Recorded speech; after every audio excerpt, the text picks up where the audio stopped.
Everything changes in a matter of seconds in the National Football League. One decision, one cut, one catch. That's all it takes to rewrite history.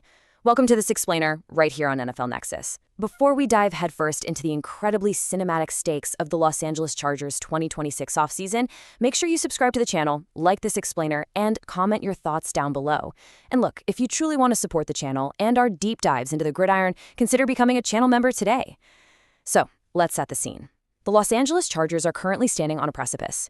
The 2026 offseason, well, it isn't just another casual summer of workouts and meetings in El Segundo. It's a defining, franchise-altering window.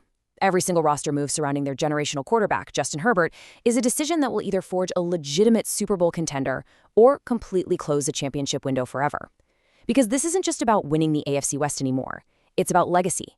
It's about the absolute terror of wasting the prime years of a unicorn at quarterback. We are looking at a summer of unimaginably high stakes, lingering shadows, and brutal season-defining battles on the roster bubble. And that brings us to the ultimate, urgent question that is completely defining the Chargers' entire summer. Picture this: when the pocket is violently collapsing around him, when the season is literally hanging in the balance, on a frigid night in late December, when it's 3rd and long in the fourth quarter, and the opposing defense knows exactly what is coming. Who will Justin Herbert throw the football to? It's a question that creates immense, palpable tension inside that building. Because the pieces of this offense have completely shifted over the last few years. Look, you have a quarterback with a true, historic cannon for an arm. We all know that. But an elite quarterback can only take you so far if his surroundings aren't precision engineered for modern NFL warfare. The front office is acutely aware of this fact. The coaching staff is obsessed with it. This single question is the engine driving every rumor, every grueling training camp battle, and every sleepless night in the front office that we are about to explore. So, what's the catalyst for all of this tension? The Mike McDaniel era has officially begun in Los Angeles. The Chargers brought in the highly touted, fiercely innovative offensive coordinator to completely overhaul the system. They don't just want a tweak, they want a revolution. But here's the thing you have to understand. A Mike McDaniel offense isn't just a playbook. It is a rigid, unforgiving philosophy. It's a scheme that demands absolute, unrelenting precision from every single player that steps on the grass. It requires blinding, game-breaking speed. But most importantly, it demands instant separation at the line of scrimmage. You simply cannot run this system with slow, methodical route runners who take 3 full seconds to get open. You need kinetic energy. You need players who can catch a simple 3-yard slant in stride and turn it into a 70-yard nightmare for the defense. And the second McDaniel signed his contract, the rumors immediately sparked. Every insider and fan wanted to know exactly who he was going to bring in to run this hyperspeed, incredibly demanding offense. Part 1. Chasing Shadows. The Deebo Samuel Distraction. The Chargers are a massive media magnet for being linked to big-name wide receivers. Tyreek Hill, George Pickens, DK Metcalf, A.J. Brown, you name them. The sports media throws every high-profile name at the wall because they know, beyond a shadow of a doubt, that Justin Herbert desperately needs elite weapons. But one name has been louder, more persistent, and quite frankly far more distracting than any other this offseason: Deebo Samuel. It's become this swirling vortex of speculation that threatens to overshadow the actual, grueling work being done inside the Chargers facility. And the origin of this relentless rumor? It's a ghost from the past, the 2021 ghost. Back then, Deebo Samuel played in a Mike McDaniel scheme in San Francisco. And he didn't just play in it, he broke the league with it. He racked up a mesmerizing 1,770 yards from scrimmage. He led the entire NFL with a staggering 18.2 yards per reception. He found the end zone 14 times, completely revolutionizing the wide back role, physically punishing linebackers and defensive backs alike. It was pure, unadulterated magic. It was the perfect, harmonious marriage of player and play caller. Pundits look back at these historic numbers today and they instantly want to recreate that exact magic for Justin Herbert. But there is a harsh, unforgiving reality that the media is blatantly ignoring right now. 10.1. Take a long, hard look at that number. Let it sink in. That is not the Deebo Samuel of 2021. That is the Deebo Samuel of 2025. Last year, playing for Washington, his production plummeted to a devastating career-low 10.1 yards per catch. The explosive, line-breaking speed that once defined his entire game, it's faded. The ability to pull away from defensive backs in the open field like they were standing still, it just isn't there like it used to be. The NFL is an unforgiving, brutal landscape. Time comes for absolutely everyone, and it has undeniably come for Deebo Samuel. The peak versus the reality builds a terrifying picture for any front office that's willing to gamble their extremely limited salary cap space. At 25 years old, Debo was an unstoppable physical force of nature with nearly 1,800 total yards and 14 touchdowns. But last year, at 30 years old, an age where wide receivers historically begin a very steep, very sudden decline, over a full 16-game season, he managed just 727 yards and 5 touchdowns. He hasn't broken the 1,000-yard receiving mark since that legendary 2021 campaign, let alone touched 1,400 yards. Bringing in a 30-year-old receiver whose production has effectively been cut in half, who has taken massive physical punishment over his career, that is not a solution for the Los Angeles Chargers. It is a dangerous, incredibly expensive distraction. It's chasing a shadow of a player who simply no longer exists. The absolutely crucial point you need to take away from this is this. The Chargers are explicitly turning away from aging ghosts. The true stakes for this franchise lie with a young, unproven, but highly explosive core. They are heavily relying on Mike McDaniel's dynamic scheme to extract the absolute maximum potential out of a former first-round pick in Quentin Johnston. Now, Johnston is a fascinating case study. He is rapidly running out of time to justify his massive draft capital. He has faced relentless criticism for drops and inconsistent route running in his first few seasons. The pressure on him right now to finally emerge as a dominant outside threat is absolutely crushing. If he fails to step up now in this incredibly receiver-friendly scheme, his window in Los Angeles might slam completely shut. Alongside him, the front office has massive investments in promising second-year players like Trey Harris and Keandre Lambert-Smith, and the only outside addition McDaniel explicitly made was drafting speedster Brendan Thompson. This is the room. This is the ultimate gamble. The Chargers are betting their entire 2026 season and perhaps the current era of Justin Herbert's career entirely on youth. Part 2. The true WR1 returns. The ascension of Ladd McConkey. With veteran Keenan Allen definitively out of the picture, the path is completely, beautifully cleared. The crowd is just sitting there, waiting to be claimed, and Ladd McConkey is the undisputed protagonist of this offense now. But to truly understand why the expectations are so cinematic, so sky-high for McConkey this year, we have to deeply understand the turbulent arc of his very young career. In his 2024 rookie year, McConkey wasn't just playing well, he was a pure revelation. He routinely embarrassed seasoned veteran cornerbacks. He looked like the single biggest steal of the entire draft class. He emerged instantly, organically, as Justin Herbert's primary target on crucial first-read throws. He looked every bit like a true, undisputed #1 receiver capable of carrying a passing attack on his back. But then, 2025 happened. The Chargers made the deeply emotional decision to bring back veteran Keenan Allen, and naturally, predictably, McConkey's meteoric rise was temporarily halted.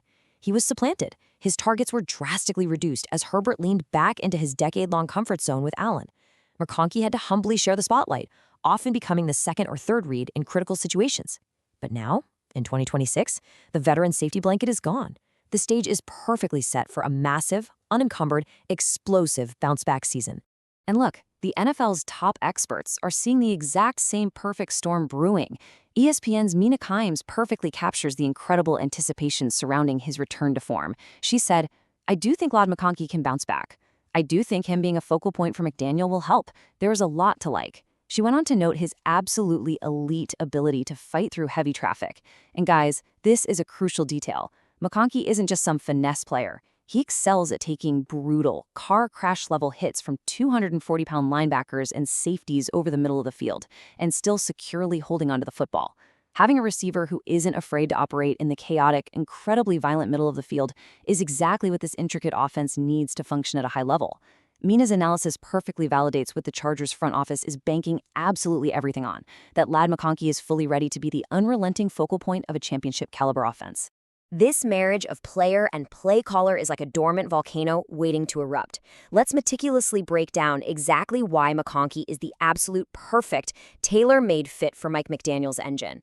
First, McDaniel's scheme demands instant separation off the line of scrimmage. McConkey's footwork and release packages are absolutely lethal, regularly leaving press coverage corners grasping at thin air. Second, the scheme maximizes yards after the catch. McConkey's elite vision in the open field allows him to seamlessly turn a simple 5-yard slant into a 20-yard, drive-extending gain.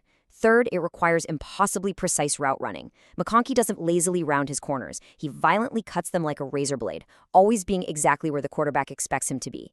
Fourth, it brilliantly exploits speed in open space. And finally, most crucially, it relies on deeply established quarterback chemistry. You absolutely cannot replicate chemistry overnight in a training camp. Herbert and McConkey already possess that unspoken, almost telepathic connection forged in the fires of the 2024 season.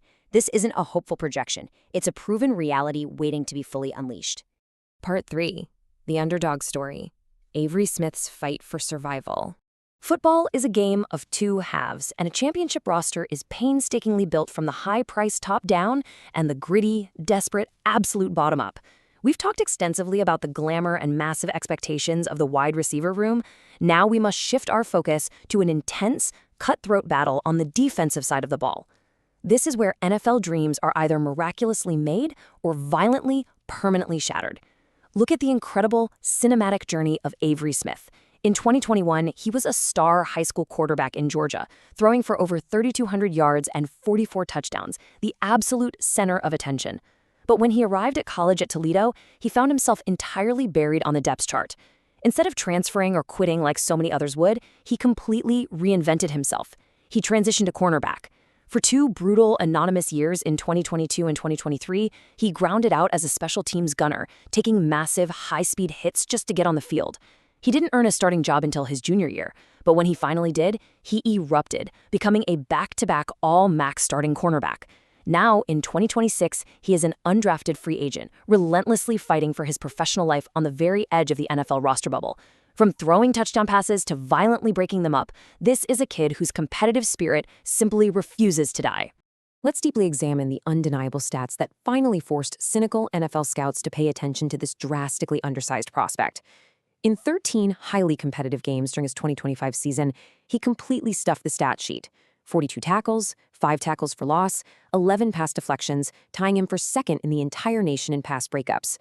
Think about the physical toll of an undersized corner making 42 tackles in open space against massive, powerful running backs. But look closely at that last incredible stat on the board. 1 blocked extra point for a 2-point conversion. That right there, that is pure, unadulterated hustle. That requires splitting double teams, sacrificing your body, and diving through legs. That is a player who fiercely plays through the whistle, who fights for his life on every single down, whether it's special teams or base defense. He operates on the field like a heat-seeking missile. But despite the massive college production, the NFL is a league hopelessly obsessed with physical measurables. The tension in his draft profile is undeniable and severe.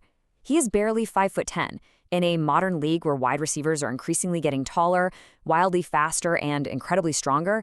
Smith's sheer physical limitations are a massive towering hurdle. He is lining up against absolute giants on the outside. However, his scouting profile specifically notes that he survives by relying on elite, borderline genius-level instincts and route recognition. He meticulously studies film so he can prevent wide receivers from stacking him on deep routes by mentally thinking 2 or 3 steps ahead of them. He is widely described by coaches as a feisty, unafraid tackler who is more than willing to get his nose bloody in the run game. His brilliant mind and his massive heart are fighting a grueling daily war against his physical stature on the unforgiving professional stage. And in the ruthless business of the NFL, the stakes are always, ultimately, financial. $267,500. That is the guaranteed money on Avery Smith's standard 3-year, $3.12 million undrafted free agent contract. For a hardworking kid from East Point, Georgia, that guaranteed signing bonus is life-changing money. But in the grand multi-billion-dollar scheme of an NFL salary cap, it is absolute pennies. It is nowhere near enough money to guarantee him a single solitary spot on this team. It means the Chargers front office can cut him tomorrow afternoon and barely feel the financial sting on their balance sheet. The tangible financial stakes of every single rep he takes in the blistering heat of training camp are massive. 1 missed tackle in a preseason game, 1 badly blown coverage in practice, and that multi-million-dollar contract completely disappears into the wind. But the hype inside the building is building to a crescendo. Chargers analysts are already excitedly whispering about the severe potential consequences of this incredible underdog story. He is heavily being compared to a possible Nico Reed 2.0 type of situation, undersized but feisty and stuck on the final 53-man roster. The Chargers' defensive backroom is currently incredibly crowded with established veterans and recent draft picks. They are likely planning to keep extra safeties for specific packages, so for Avery Smith to actually make this 53-man team, he can't just be good in practice. He has to be entirely undeniable. He has to violently force the front office's hand. And you know what that means? It means a veteran player with a family, a mortgage, and an established career will be handed a trash bag to clean out their locker. For Avery Smith's NFL dream to live, someone else's career in Los Angeles must permanently end. Part 4. The Ultimate Scale. Forging a Contender. So how do these two completely different worlds, the elite, franchise-altering expectations of a potential WR1 like McConkey, and the gritty, desperate, day-to-day survival of an undrafted, undersized cornerback like Avery Smith, how do they actually connect? They connect seamlessly because of an absolute unbreakable truth in professional football. The margin for error is zero. You can have a generational superstar quarterback like Justin Herbert. You can have a brilliant, fiercely innovative offensive coordinator like Mike McDaniel drawing up plays. But in the modern, incredibly restrictive salary cap era of the NFL, that simply is not enough. You absolutely cannot just pay top dollar for established superstars at every single position. To win a Super Bowl, you have to meticulously find value in the margins. You need players on cheap rookie deals to balance the books against Herbert's mega contract. You have to hit on a 2024 draft steal like McConkey and successfully turn him into a true number one threat. And, simultaneously, you have to find a gritty, utterly fearless 2026 undrafted rookie like Avery Smith to miraculously provide critical defensive depth and special teams dominance. Hitting on these tiny margins, finding these hidden gems, it is the only true, sustainable path to the top of the mountain. The immense, suffocating pressure is hanging over Los Angeles right now. When the stadium lights finally go down in 2026, when the season officially kicks off, will the Chargers' massive, franchise-altering gambles on an unproven youthful core actually pay off? Will McConkey ascend to the throne? Will Quentin Johnston finally figure it out? Will Avery Smith miraculously survive the final cut? Or will this franchise be left looking back, wondering what went horribly wrong, forever chasing the faded shadows of aging ghosts? Thank you for joining us on this deep dive here on This Explainer. The tension is incredibly real. The season is rapidly approaching, and the clock is relentlessly ticking on Justin Herbert's prime. Let us know in the comments below if you think the Chargers truly have what it takes this year. And again, don't forget to subscribe, like, and consider becoming a channel member. Until next time, keep your eyes on the gridiron.